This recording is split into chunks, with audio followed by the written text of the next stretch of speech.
What's up, Rolling Out family? This is Eddie Precise Lamar, and welcome to another episode of Health IQ. I am here with Dr. Toyin Nwafor of Gilead Sciences. Dr. Nwafor, how are you today? I am well, thank you. Thank you for having me. Thank you. So we're here at the NMA discussing Black women, HIV, and all of these things.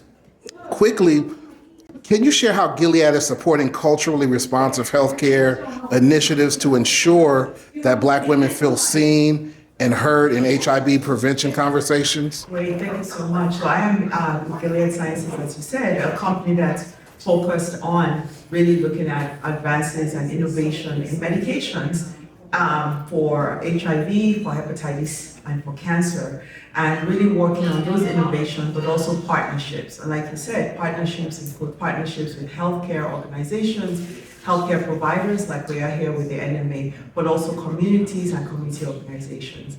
And through strategic partnerships in the community, different communities, it's where that happens, the intersection of the innovation, medications, but also the communities, and making sure that there are programs and there are conversations that happen to center those communities to make sure that people are aware of the innovation, but also how to access them and what that means for them on a community level. Yes.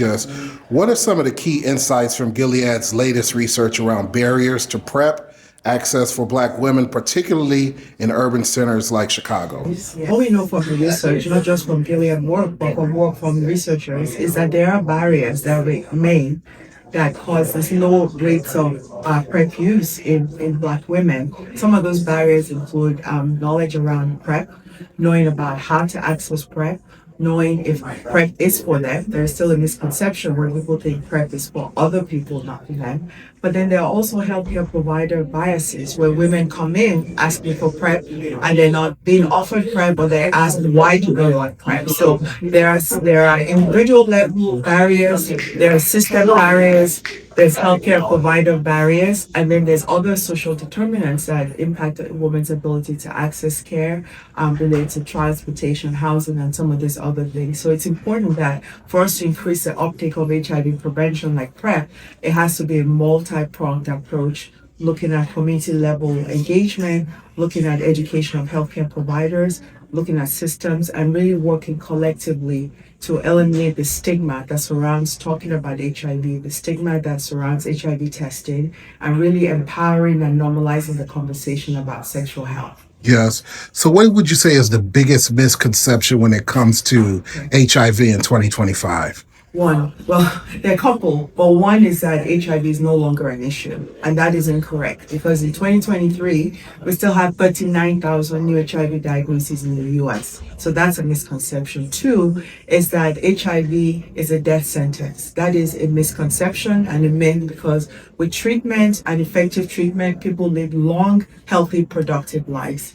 Another misconception that people don't know is that when people have HIV and they're on treatment and they can get their viral load to be undetectable, they're no longer transmittable. So they cannot transmit HIV to their sexual partners. And that's something we call U equals U, an important message. The fourth one, which I think is really important, is that people think that PrEP is for certain groups. Anyone who is sexually active is HIV possible or vulnerable to HIV. So PrEP is for all populations, and any licensed provider can prescribe PrEP, not just infectious disease physicians. So a couple of misconceptions from the community and even within the healthcare providers, thinking that PrEP is something that only infectious disease physicians do. It's a prevention modality, and prevention belongs in primary care. Yes. Dr. Nwafor, thank you so much for your work and what you're doing with respect to HIV. We appreciate you. Rolling Out family, make sure you tap in, get tested, get your status. This is your man, Eddie Precise Lamar for Health IQ. And as I always say, stay focused, positive, and productive. Peace.